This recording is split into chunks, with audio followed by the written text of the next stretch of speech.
100 parte hartzaile izan ziren lehian pasaden igandean Plentzian jokatu zen Euskadiko akuatloi txapelketan.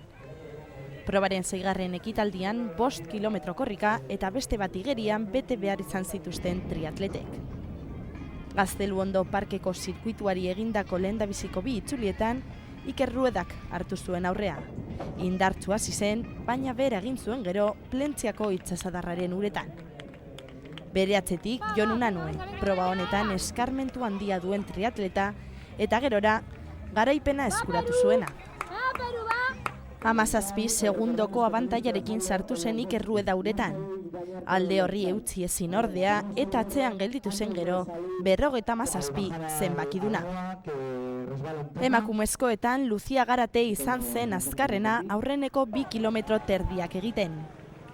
Irudietan duzuen Gurutze Fradesek gasteiztarraren atzetik ekin zion igeri egiteari. Uretan 4 igerilarik hartu zuten lasterketa burua.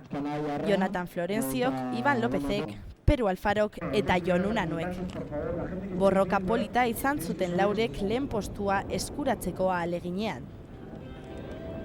Florenzio atera zen uretatik lehena, ohorezko postu hori bigarren korrikaldian galdu zuen arren Unanueren onerako.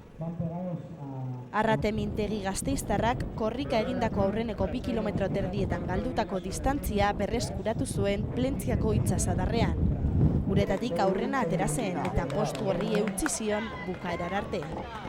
Gazteluondoko zirkuituari azken bi itzuliak eman ostean, Jon Unanuek gurutzatu zuen helmuga lehen postuan.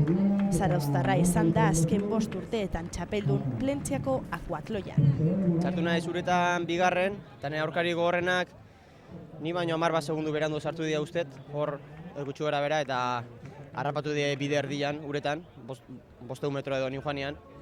Eta bai, nire preokupazio hori izan uretan behaiekin ateatzia eta korrika fuerte atera, hasiera batean. Da gero aurre hartu dut eta hori, guztua.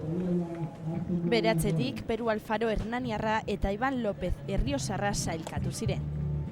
Emakumezkoen Euskadiko txapelketan 3. parte hartzean garaipena lortu zuen Arrate Mintegi. Begiratu dut ondo ibilbidea eta hartu dut lehenengo postua, eta besteak jondira pizka bat alde batera eta ja lehenengo egiten naiz eta ondo. Bigarren, Kristina Zurbitu Getxoarra izan zen eta 3. Jurretatik etorritako Gurutze Frades.